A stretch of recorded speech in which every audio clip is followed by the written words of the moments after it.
Bonjour tout le monde. Bonjour, maître. Dernièrement, nous avons vu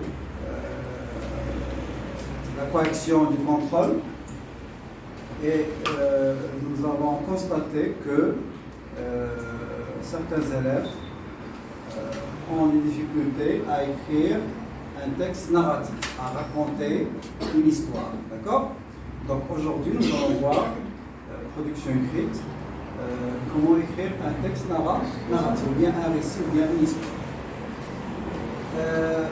Tout d'abord, il faut signaler que écrire n'est pas votre domaine. Vous n'êtes pas des écrivains, vous êtes des élèves. Donc il vaut mieux écrire un texte, un petit texte, où il n'y a pas beaucoup d'erreurs, bien écrit, avec des phrases simples. Hein? D'ailleurs, vous commencez par écrire des phrases simples et puis vous reliez en exprimant la cause, la conséquence, etc. Donc, essayez d'écrire des phrases simples, dans lesquelles vous racontez des événements, ce qui se passe. Et après, vous pouvez relier deux phrases, chaque deux phrases, si vous voulez, lorsque vous voulez exprimer la cause, la conséquence, etc. Et que vous avez déjà vu. Donc comme ça, vous aurez un texte cohérent, un texte sans faute, un texte compréhensible, qu'on peut comprendre facilement. D'accord? Mais avant, il faut savoir faire un plan. Pour chaque expression écrite, pour chaque production écrite, il faut faire un plan. Pourquoi faire un plan? Pour ne pas commettre des erreurs, répéter des choses, et pour qu'il y ait une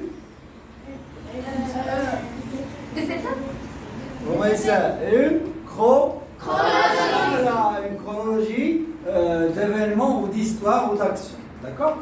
Comme ça, vous allez suivre un plan bien détaillé, bien écrit, bien ficelé, etc.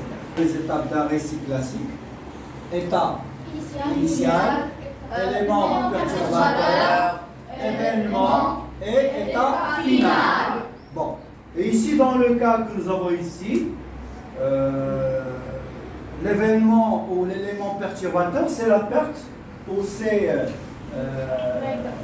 vous avez votre frère, hein, c'est égal.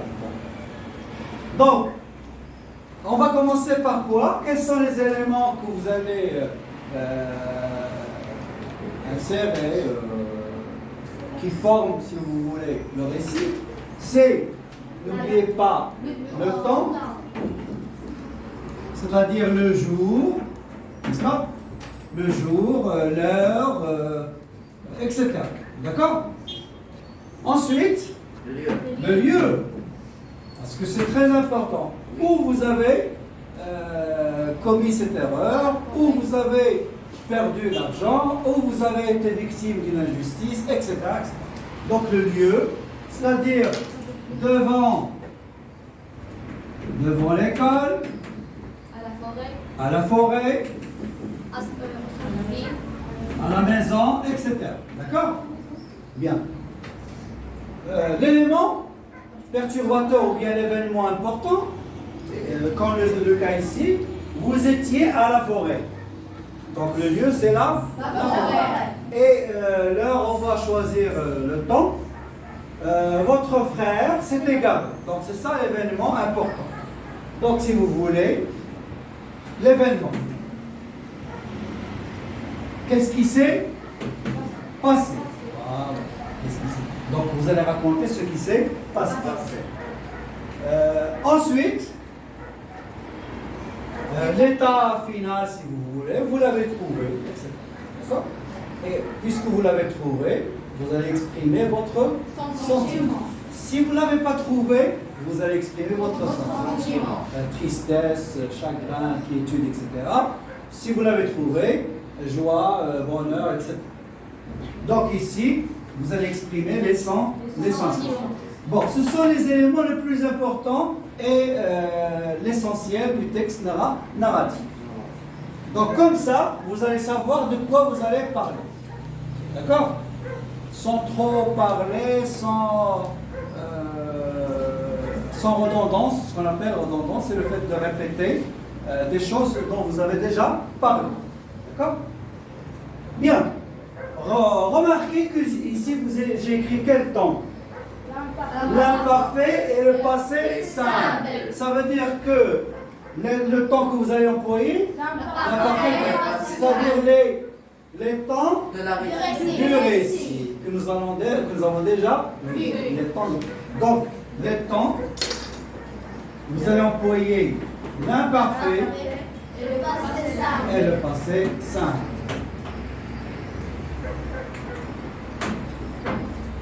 Bien sûr, avec le temps, avec l'imparfait passé simple, on peut utiliser le plus que parfait. Dans quel cas le plus que parfait est le passé antérieur? Vous allez les utiliser rarement, mais ça dépend de quoi? C'est-à-dire des actions. Voilà, que vous avez vu la concordance des temps. Donc il y a une action qui se passe avant l'autre.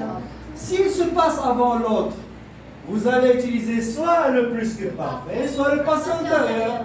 Quelle est la différence? Plus que parfait, action. Passé antérieur, passé. Action court. Comme l'imparfait et le passé. C'est la même chose. La différence, c'est que le plus que parfait et le passé antérieur, ce sont les actions antérieures. Voilà, bravo. Donc nous allons commencer. Il faut souligner les mots clés. Ça veut dire les mots importants du sujet. Vous étiez à la forêt. Ensuite, c'est votre frère, c'est Gara. C'est Gara ou bien c'est Gara. Donc ce sont les deux éléments importants. D'accord? Et bien sûr, raconter. Raconter, ça veut dire quoi raconter? Il s'agit d'un texte narratif. Donc, c'est un récit, un texte narratif. Voilà. Si on vous dit, vous êtes pour ou contre, c'est un texte argumentatif. Voilà. D'accord? Donc, c'est ça la différence entre raconter, ça veut dire texte narratif, et êtes-vous pour ou contre, ou bien que pensez-vous, etc. Texte argumentatif.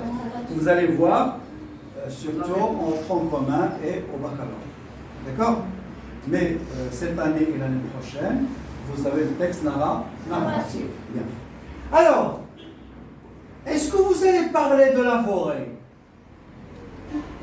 C'est pas ça l'important. C'est l'important, l'événement important, c'est quoi? L'égarement du frère ici. D'accord? L'égarement. Ou bien la perte, ou bien, d'accord? Perte, ou bien accident, etc. D'accord? Vous n'allez pas nous parler de la forêt. D'accord? Si on vous a dit, vous étiez allé à la forêt, ou bien vous êtes allé à la forêt, vous avez passé une belle journée, racontez. Dans ce cas-là, vous allez parler de ce que vous avez fait à la forêt. Et même parler des arbres, de la nature, etc. Mais le cas que vous avez ici, c'est l'événement important, c'est l'égarement de l'Israël. Voilà, donc il faut faire la différence.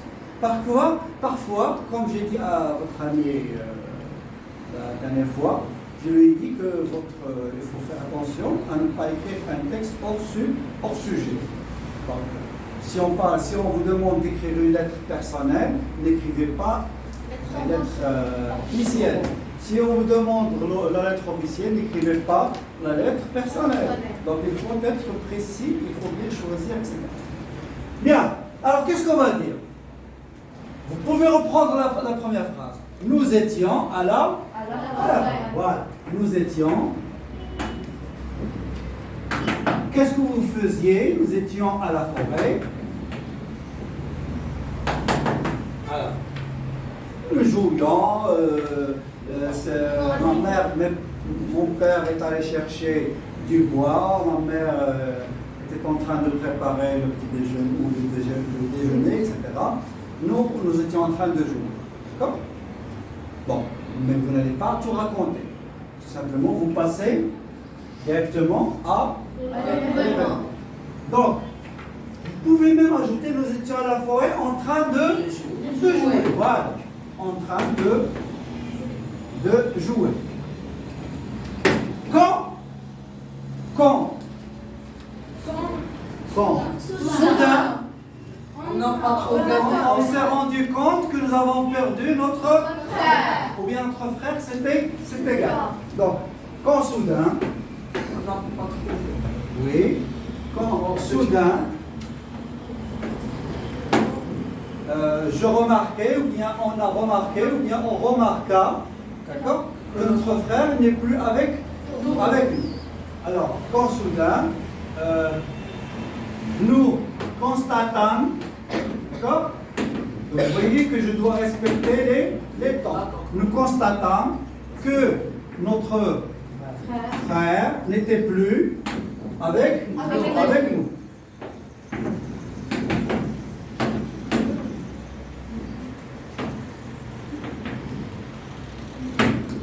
Bien. Qu'est-ce qui va après l'événement? Ce sont les événements ou bien les étapes du récit. Les péripéties. Voilà. Donc, les péripéties ou bien les événements. Donc, qu'est-ce que vous allez faire? Alors, j'ai couru chez qui? Chez mon père. Je lui ai dit que mon frère, c'était égal. D'accord? Donc, qu'est-ce que vous allez faire tous ensemble? Alors, je courus avertir mon père. Alors, je courus avertir mon père. Alors, bien sûr, qu'est-ce qu'il va faire? Il va commencer à chercher. Bien. En même temps, à crier. Bon. Pourquoi crier? Parce que dans ce cas-là, il faut crier. Parce qu'il se peut que votre frère ne soit pas loin. Donc, comme ça, il va vous entendre et peut-être venir vers vous. Bien. Donc ici, mon père comment ça? Qu'est-ce qu'on va dire? Mon père, comment ça? Il arrive. Hein? Oui. Il ou bien? Pronom relatif.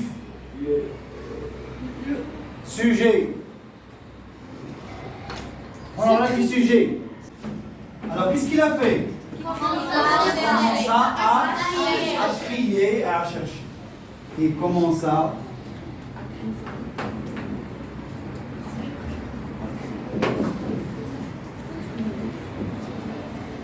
crier.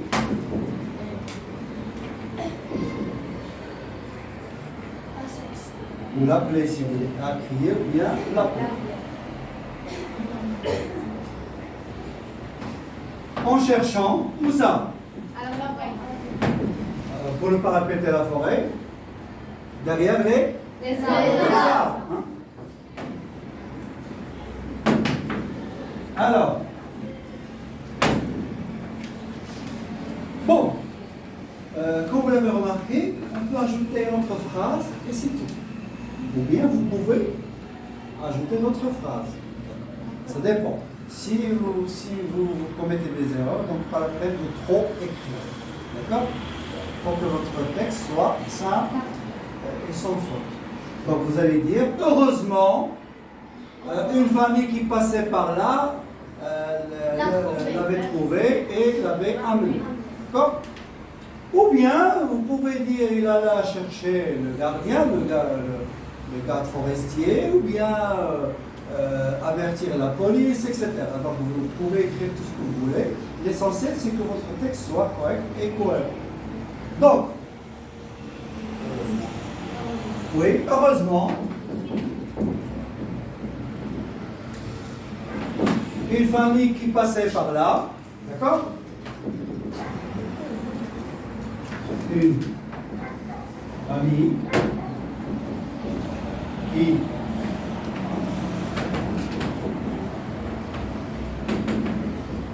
passait par passait à côté, d'accord?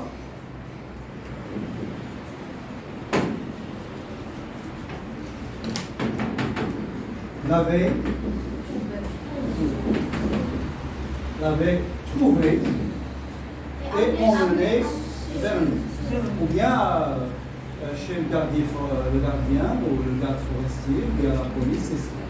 L'avait trouvé et l'emmenèrent vers nous. Ici, comme nous avons dit, puisque vous l'avez trouvé, au début vous étiez inquiet, vous pouvez rajouter au milieu ou bien à la fin. Au début nous étions inquiets, mais maintenant nous sommes heureux. Et que vous avez déjà prononcé le mot heureusement. Mon père avait le visage pâle, avait le visage pâle, parce qu'il était inquiet. Donc, mon père, surtout, avait le visage pâle. Parce que ce n'est pas facile de perdre quelqu'un. C'est très difficile et donc vous allez beaucoup souffrir et vous allez être triste. Peut-être pendant un moment de temps ou peut-être toute la vie. Il se peut que vous ne trouviez jamais. Donc c'est très difficile et c'est très inquiétant. Donc je crois que c'est simple, c'est facile. Mais vous pouvez ajouter tout ce que vous voulez. Vous pouvez dire ici, même maintenant, il sauta de joie parce qu'il a trouvé son fils, etc. D'accord? Nous allons lire. Et bravo tout d'abord d'avoir participé. Oui. Nous étions à la forêt en train de jouer quand soudain nous constatâmes que notre père n'était plus avec nous. Je pourrais avertir mon père qui commença à crier en cherchant derrière les arbres. Heureusement, une femme qui passait à côté l'avait trouvé et l'amenait vers nous. Le père surtout avait le visage pâle. Maître. Nous étions à la forêt en train de jouer quand soudain nous constatâmes que notre frère n'était plus avec nous. Je courais avertir mon père qui commença à crier en cherchant derrière les arbres. Heureusement, une femme qui passait à côté l'avait trouvé et l'emmenèrent vers nous. Mon père surtout avait le visage pâle. Maître. Oui. Nous étions à la forêt en train de jouer quand le soudain nous constatâmes que notre père n'était plus avec nous. Je courais avertir mon père qui commença à crier en cherchant derrière les arbres. Heureusement, une famille qui passait à côté l'avait trouvé et l'emmenèrent vers nous. Mon père surtout avait le visage pâle.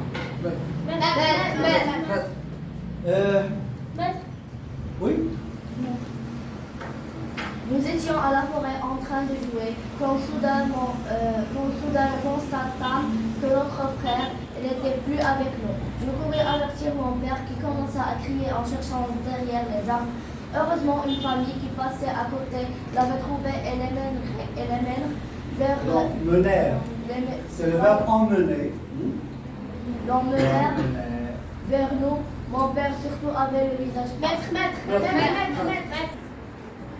Bien, alors nous allons écrire tout ça, d'accord?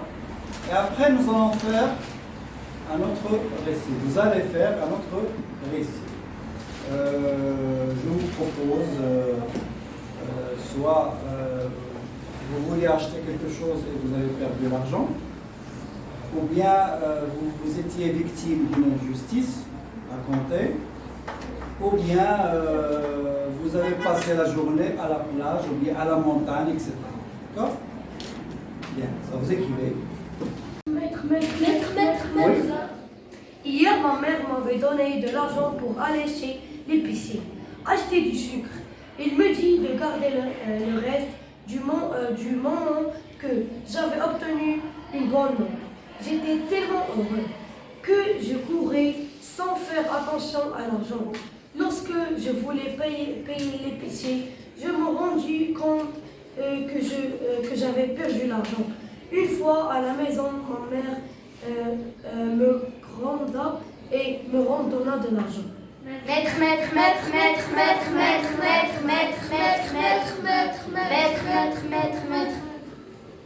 Hier, ma mère m'avait donné de l'argent pour aller chez l'épicier acheter du sucre. Elle me dit de garder le reste du moment que j'avais obtenu une bonne note. J'étais tellement heureux que je courais sans faire attention à l'argent. Lorsque je voulais payer l'épicier, je me rendis compte que... Compte. Hein? Je me rendis compte. Je me rendis compte que j'avais... Bon, vous voyez que le mot argent est répété, n'est-ce pas? Alors, vous pouvez le laisser comme ça, c'est pas tellement grave, mais vous pouvez le remplacer. Donc, comme vous l'avez remarqué, je peux tout simplement dire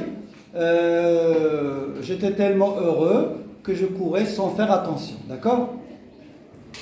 Oui? Hier, ma mère m'avait donné de l'argent pour aller chez l'épicier acheter du sucre. Elle me dit de garder le reste du moment que j'avais obtenu une bonne note. J'étais tellement heureux que je courais sans faire attention à l'argent. Lorsque je voulais payer l'épicier, je me rendis compte que j'avais perdu l'argent. Une fois à la maison, ma mère me gronda et me redonna l'argent. Bien. Alors, vous écrivez